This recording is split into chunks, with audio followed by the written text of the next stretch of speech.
The unknown alien was peculiar in Calix's eyes, small, four-limbed, and an almost startling shade of pink. He had even removed his glare goggles to ensure it was not a trick of the light in the docking terminal. No, the color was unmistakable. Calix kept an eye on it as it clumsily climbed the boarding ramp, clearly meant for larger beings, a travel bag carried under one limb. Perhaps it had recently shed its shell. That would explain the wrinkles and coloration. But no, if that were the case, it should be safely hidden away while its new shell hardened. Maybe a juvenile of some sort? That would account for its diminutive stature. Its proper hues may not have fully developed yet. Ah, well, it was paying the full fare like the other passengers, so no matter. Niathan set down his duffel bag in the luggage container at the foot of his bed with a heavy sigh. He considered unpacking, but it would only be 2 nights aboard this aging freighter before he reached his next destination. He was weary of the stairs, of not fitting the expected size, of the galaxy at large. At 6'8" and 120 kilos, the retired professional athlete had thought himself large enough to handle anything. But he was not prepared for the constant little comments wearing him down. Even now, the other passengers and crew would surely be gossiping about him, eager to ask the usual questions. Everyone wanted to know what he was, where he came from, and what brought him here. Some of the aliens even got peculiar, asking if he was a new hatch or if his owner knew he was aboard. Niathan climbed onto the bed that was far too large for him and promptly began to snore lightly. After all, it was just past midnight by Earth standards. Calix was about to relax onto the captain's perch when he received a request for assistance from a crewmate on his communicator. Irritated, he waved the pilot to continue onto the jump point while he returned to the guest quarters. Something about a guest being unhappy with their accommodations? It happened from time to time. As Calix approached the passenger compartment, the sound of high-pitched yelling reached his ears. His temper flared, knowing his poor steward would be bearing the brunt of it. Rounding the final corner, the situation became clear. An enraged Zillion was screeching and waving a pulse pistol, while other passengers and crew cowered against the wall, manipulators raised in submission. Just as Calix opened his mouth to intervene, something unexpected occurred. The small, pink one emerged from his quarters. Inwardly, Calix cringed, knowing this could only complicate matters further. The Zillion had not yet noticed the approaching alien, and Calix weighed his options, reluctant to engage the volatile passenger directly. Niathan was less than pleased to be roused from his slumber, even more so to the shrill cries echoing through the corridor. Grumpily, he slid the short distance to the floor of his room and went to investigate the commotion. To his surprise, instead of passengers clamoring for his attention, as he half expected, there was a blue-shelled alien waving what appeared to be a weapon at a mixed group of beings. Fortunately, the blue alien had its back to him. Unfortunately, the high-pitched noise it was making was growing faster, a clear sign that the situation was about to escalate, and waiting for the ship's security was not a viable option. In a sudden surge of anger, Niathan realized he no longer wished to wait for security. He was weary of being looked down upon by so many in the galaxy, as a lifetime of small insults and slights came to the forefront. Clenching his fists, he charged at the blue alien from behind. After all, if it was brandishing a firearm, no one would object to him venting his frustration on it a bit. There was a moment of complete silence. Then, before anyone could react, the pink one reached out, took the pistol from the unconscious grip, placed it on the floor, and stomped on it, crushing the gun's housing and fouling the barrel beyond use. With a quick glare at everyone, it turned and stomped back to its room, closing the door behind it. Calix let out a breath he hadn't realized he was holding, and began summoning crew to help him sort out the mess he was left with. Several hours later, once the crying passengers had been consoled and sent to medical, and the unconscious Zillion taken to the ship's brig, requiring no fewer than 4 crew to lift it, Calix sat down and thought about the day's events and the report he would have to write for the authorities. It wasn't handing over the crazy Zillion that worried Calix, but the pink one and its actions. Such speed and power in a juvenile. No one would believe his story given how small the pink one was. The mature specimens of the species must be terrifying. Alerts would have to be sent to the diplomatic corps of every species in the known galaxy to avoid conflicts with these creatures, and perhaps carefully find out just how prolific and widespread the species is. But worse, to properly fill the report, he would have to know the pink one's name and species, and it was very clear the pink one did not like to be disturbed. Kallux reluctantly made his way to the passenger mess hall, having already eaten in his quarters. After a restless night full of nightmares from the day before, he certainly didn't feel up to the day's tasks. Kallux was taken aback as he entered the mess hall. On one side, the food dispensers were surrounded by passengers crammed closely together.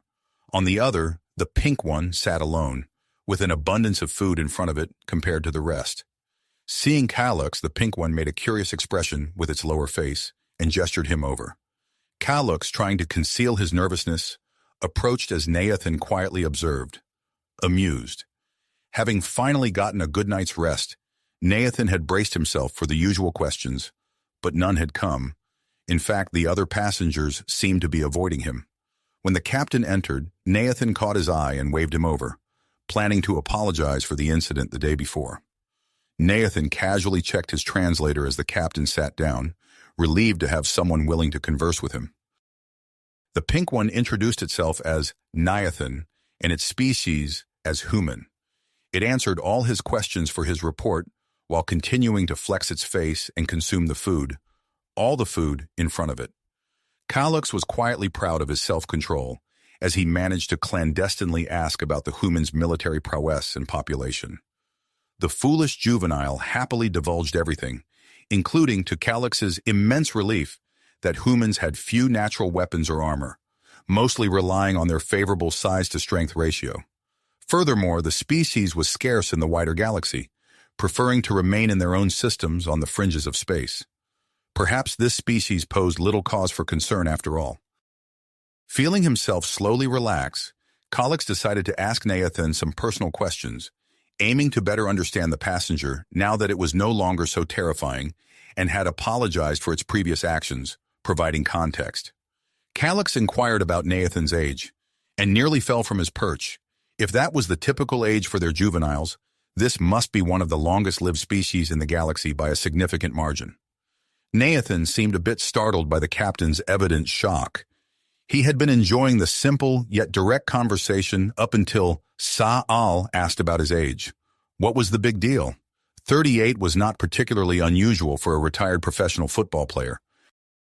Remix was not too pleased with Captain Kallux's orders to babysit an unconscious prisoner in the brig. It was not a glorious task, nor even much of a job at all. For the millionth time, he muttered curses under his breath at his lowly position as a junior maintenance engineer. Once again, it seemed he had been assigned some trivial duty barely worthy of a cleaning drone. All he had to do was check on the prisoner's breathing every hour or so, and then return to monitoring his info slate. Idly, Remix's thoughts drifted to the rumors about the pink passenger on board that the other crew could not stop discussing. Apparently, it was a shellless hatchling that was ankle-high and spoke in a deep, demonic tone. Others claimed it was wrinkly and ugly beyond words, but could stop pulse blasts with its hands and eat like a legion of starving soldiers. The most ridiculous assertion was that it had been responsible for taking down the Xilian prisoner and not the captain. The rumors unanimously described the escaped prisoner as short and intensely pink. A beeping filled the air as Remix's alarm reminded him to make his hourly check on the prisoner. As he approached the cell, he noticed the Xilian was only pretending to be unconscious. Kallux received an emergency request on his communicator, and with his eye stalks twitching in alarm, he sent orders to security to meet him at the ship's brig in full gear, double time. Cursing furiously, he raised a general lockdown to the entire ship, putting the crew at emergency stations and sending the passengers to their rooms. This incident was proving to be one of the most taxing he had encountered in some time, leaving him to wonder which deity he had offended. The concealed holster for his pulse pistol felt strangely vacant, but his talons would more than suffice to finish what had begun. After all, the advantage of surprise was on his side this time. Nathan was strolling back to his quarters after a refreshing shower. The other aliens had continued to avoid him throughout the day, and the only one who had seemed poised to approach him had quickly retreated at the sight of his friendly smile. It had been a welcome respite from unwanted attention, and he wondered if he might be able to extend his travels further if he could maintain this peace. Niathan's thoughts were interrupted by a sharp warning sound and garbled intercom transmission. His translator informed him of an emergency lockdown, and passengers were instructed to secure themselves in their rooms. His good mood fading, he quickened his pace. The room had been empty when the Zillion had arrived, but it was simple to lurk behind the closed door and await the creature's return. It did not take long. Xylem lunged forward at the figure in the doorway and missed. The small pink animal recoiled with surprising reflexes, retreating back into the hall. But it was not mere reflexes that had saved it from having its throat torn out. Xylem's damaged knee had betrayed him in the critical moment, denying him the reach he was accustomed to. Trying to maintain the momentum of his attack, he stepped into the doorway and swiped his claws again, tearing the wall where the creature had just been. Unbeknownst to both Xylem and Niathan, behind that section of wall was an ancient, neglected emergency door override chip that had been functioning for centuries. A chip that failed as a claw passed through it. The door slammed down in the manner designed to protect against depressurization, effortlessly bisecting the Zillion before he could even cry out. The door gradually retracted, leaving a stunned, blood-painted Nathan staring in shock at a gore-splattered hallway. Kalux wanted to retch. The security member he was supporting was the one being sick, all over the decking. Kalux wasn't contributing much to the mess.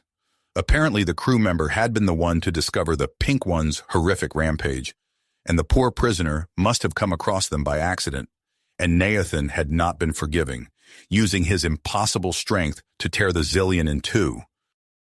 He sent the Pink One to medical to be checked for injuries and get cleaned up, with a not-so-subtle amount of his security and escort. The cleaning drones were on the way. All he had to do was keep the other passengers from seeing this. Kalux looked at the ceiling and sighed in exasperation as he mentally prepared to file another report. How did the gore get all the way up there? Never mind, he didn't want to know. Remix groggily opened his eyes to stare at the overly bright white roof. Slowly he realized he was in the medical bay, not purgatory. His body had a dull throb to it, but not in an unpleasant way. Thoughts came back to him of brig duty as he slowly moved one limb at a time to test for injuries. He stretched his neck to one side, and none of the medical staff saw Remix's fall from his bed as he realized that the Pink One was asleep in the next cot. No one would have disagreed with his reaction if they had. Nathan carefully stalked his way down the unfamiliar passage. He didn't know exactly where he was, but he was almost sure it was a crew-only area. In fact, ever since he had boarded, there seemed to suddenly be more and more crew-only areas. Whatever, it didn't change the fact that he wished to remain unobserved. The hospital bed he had slept on had been adequate, especially after the horror of the previous day, but it lacked privacy, and the stares he kept getting from across the room were starting to bother him. What Nathan really wanted was an empty space where he could stretch and do a little exercise without terrifying the aliens. He had not found what he sought, but Nathan's eyes gleamed with delight at his discovery. Light duties, how laughable. Remix had checked himself out of the medical bay as soon as he could, for the dark marks on his face were not going to heal any faster there, and he was only too happy to be away from the Pink One. Yesterday's ordeal had left him with mere bruising and a deeply wounded ego. Thankfully, the Zillion must have been in a hurry, or he might have ended up with a torn thorax as well. At first, light duties seemed a blessing, as no one questioned how the prisoner had overpowered him and escaped. Then came the news that the Pink One was missing, and now he found himself sweeping the decks with the other crew, more like wandering his assigned section, hoping not to be roped into something more strenuous. None of the passengers would have ventured this far down among the storage holds anyway. Bored, Remix quickly came to a decision. Now was the perfect time to slip away to his secret hideaway for a short nap. No one would come searching for him while they were occupied with their frantic chase. Niathan had just completed his final vigorous stretches and took a moment to gaze adoringly at what had drawn him to this particular room. Most of the front held pipes and deactivated machinery, but the back contained a half-full reservoir of freshish water that called to his mind, a swimming pool. Curiously, Nathan had found that the wider galaxy seemed to lack a concept of recreational swimming, and most species appeared to have an aversion to open bodies of water. probably something to do with the fact that most species resembled oversized stick insects to his eyes. He quickly shed his now sweaty football shorts and loose singlet, the only garments he bothered to wear these days, and took a running dive towards the pool. Mid-dive, he caught a flash of movement in his peripheral vision and realized he was not alone. Remix cursed his luck when he found his hideaway already occupied. Cautiously, he edged into the room for a better look and was dismayed to discover it was the pink one. The strange little alien was writhing, perhaps in distress. Its actions did not match what Remix had heard about the species. He would call for the captain's assistance. Suddenly, the pink alien stopped moving and removed its clothes. Remix confirmed another detail about the alien. Its undeveloped leg indicated it was still in a juvenile stage. The alien then plunged into the backup water tank. Remix panicked, as none of the nearby species could swim. He would have to jump in to save it, even though he couldn't swim either. The alien briefly surfaced, thrashing frantically. Remix had no choice but to jump in. In the calm water, Remix saw the alien was struggling and needed help. The alien clung to his arm, and Remix managed to guide them both to shore, where the alien had soiled itself. Remix wondered why the alien didn't simply stand up, as the water was shallow. To Joyuf's surprise, the pink one also seemed drawn to open water, if the crew's reports were accurate. Fortunately, Remix had dived in and rescued it, despite their species' common fear of drowning. Calux would need to ensure all liquid storage tanks remained locked for the rest of the voyage. It was becoming clear this leg of the journey would not be profitable due to the pink one. Passenger compartment repairs, the extra rations the humans consumed, and the need to replace the backup drinking water supply after its panicked excretion would all cut into profits.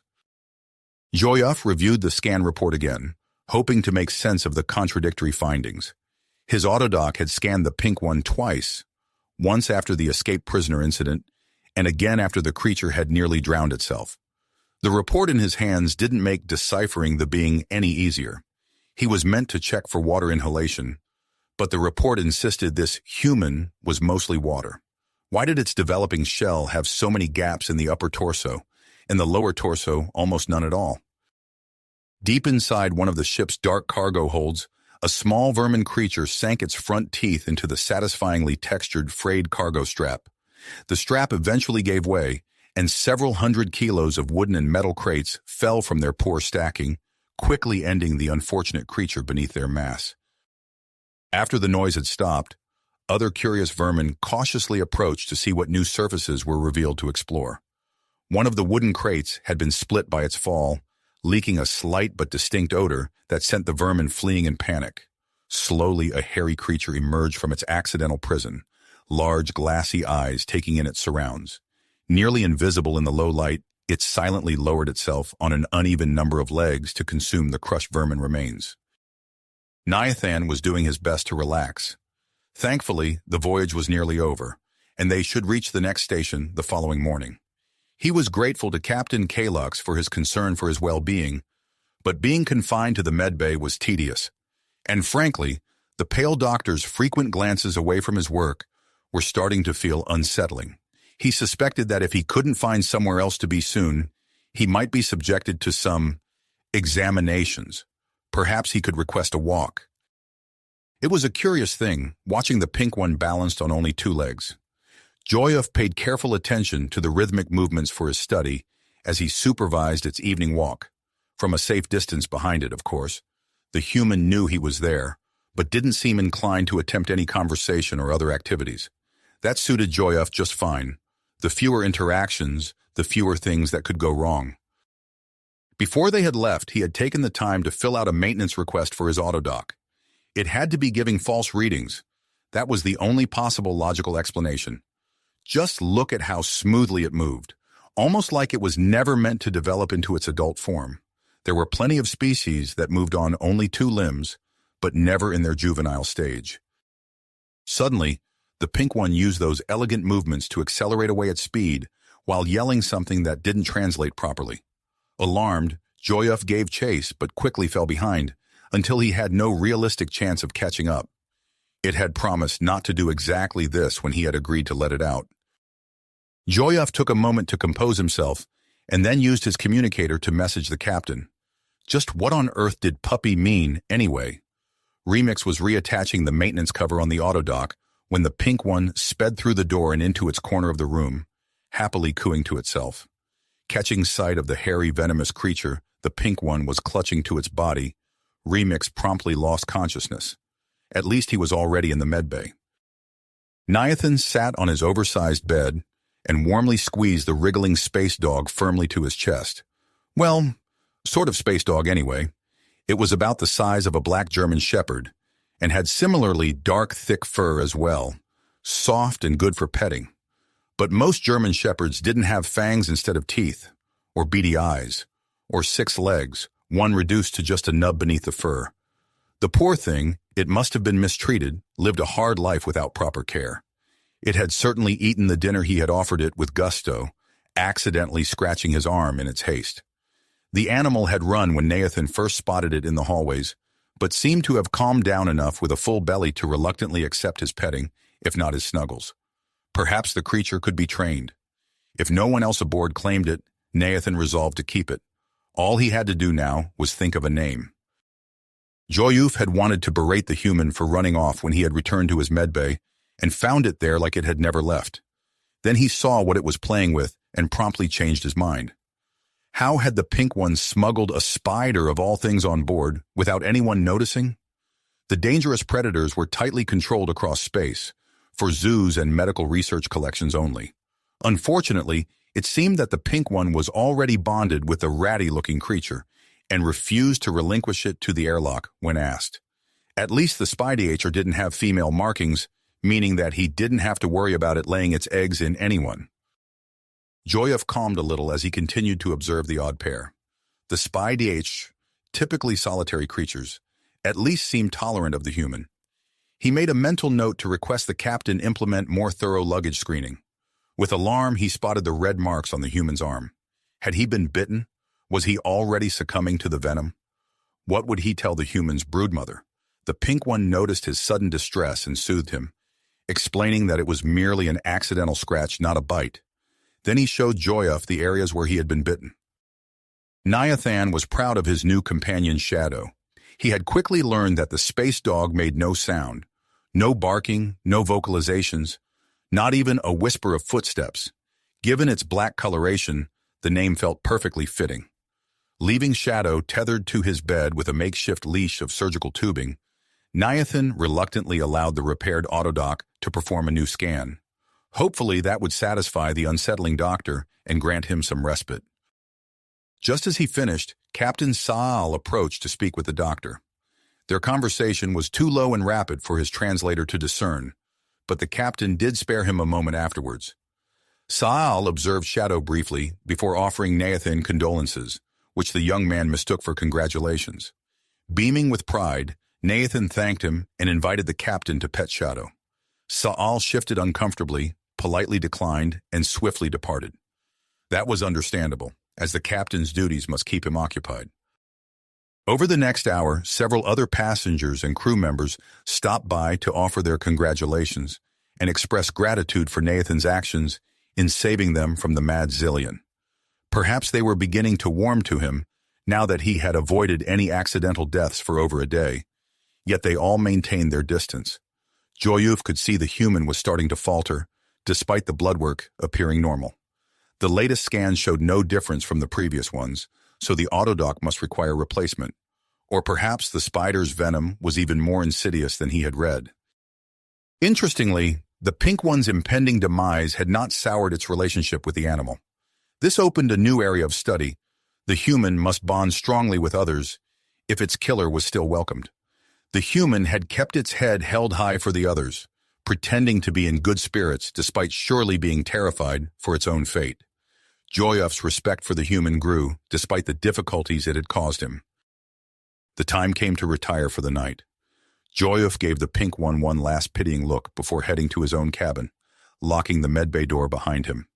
It would not do to have the spider lose once it was on its own.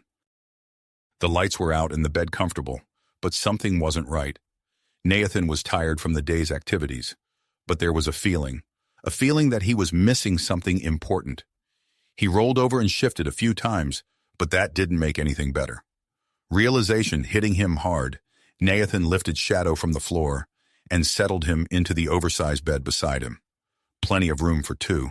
Much better. Calyx watched the pink one disembark with mixed feelings, luggage under one arm, leash spider following close behind. It had defied everyone's expectations yet again by not only surviving the night, but showing up to first meal this morning impossibly no worse for wear. The gossip was starting to seem less fantastical than the human itself as it began to outpace its own legendary status amongst the others. Through it all, the pink one had managed to remain humble. Calyx's feelings churned inside him, still deeply conflicted. On one hand, it had gotten involved in a fight, terrified the other passengers, then killed a fellow passenger in the most horrific manner, damaged its passenger cabin, disobeyed crew instructions, polluted the backup drinking water, and smuggled a restricted dangerous animal on board.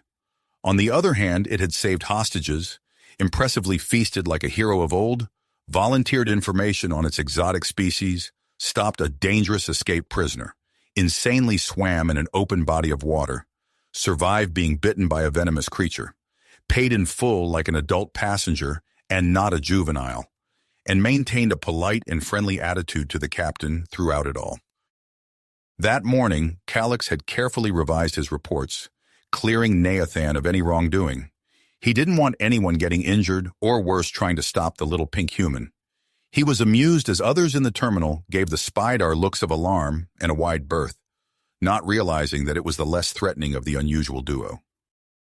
As the pink one disappeared into the crowds, Calyx realized that this journey would be one to tell the grand hatchlings about. Remix watched the pink one disembark with mixed feelings, luggage under one arm, leash Spydar following close behind. He was glad to see the little monster leave. He had grown tired of double-checking every corridor corner he approached to make sure he didn't run into it, or the pink one. The human had been both interesting and insane to travel with, managing to keep him busy both directly or indirectly almost the entire trip. Still, if it hadn't tried to drown itself, he would not have received the captain's praise for saving it. It was always good to be noticed by the boss, especially as he had so few other opportunities for advancement. On the other side of things, the pink one was a reminder of the perils of the galaxy. Remix had been considering quitting his crappy job when the human came aboard, but now that he knew such creatures were out there, maybe it would be safer and less stressful to stay on for a while longer. Thanking the little pink alien under his breath, he turned back to his task. Joyaf watched the pink one disembark with mixed feelings, luggage under one arm, leashed Spydar following close behind. He was glad to get his medbay back, now free of any distractingly dangerous guests. And the ship's tiny morgue was as it should be, empty, the zillion remains already handed over to the authorities. The image of its mangled body still made him shudder, but mostly he felt disappointed. Such an interesting and exotic being, he would have loved to study the human in more detail. How had it even survived the SpyDHR bite? Unfortunately, it would be long gone by the time the new autodock was installed and set up. Maybe he would research and collate existing data from the InfoWeb when he got the chance. Feeling buoyed by the thought, maybe there would even be information on its adult form. Joyaf examined the pink one as it walked away, paying attention to how its arms moved as it walked. Nathan was enjoying the open space of the terminal with his new friend Shadow. The ship was plenty big enough, but the lack of room for the air to really move grew oppressive sometimes. The real treat, however, was the fact that he wasn't jostled by the aliens all around him for the first time in a long while. They all gave him a respectful distance, allowing him to really soak up the sights of the building's grand architecture. This port must be more cosmopolitan than the last few, having the decency to let the shorter species have enough personal space and then some. Or maybe not, they were all still staring in his direction. Nathan braced himself for the first one to come up to him and question about what he was and where he was from. To his pleasant surprise, none did. Xytalex was angry. His merc-kin had not been at the meeting point. Something must have gone wrong. It was now up to him to finish the contract. The ship had docked, the captain had revealed himself to be alive and well, and Kin Xylem was nowhere to be seen. Xytalex had started his approach, using the general crowd as cover, when another interesting opportunity arose. Someone had leashed a SpyDHR and was walking it like a pet. Contract be damned. Ztalex knew of private collectors that would pay 10 times more for such a specimen. Once in a dark corner away from the crowds, the little wrinkly pink creature would be easy to remove, as easily as taking candy from a child. You have reached the end of the story. If you enjoyed this story and want to support us, please leave a like and subscribe to our channel, and for every comment that says 88, I will heart every single one of them. Thank you for your time.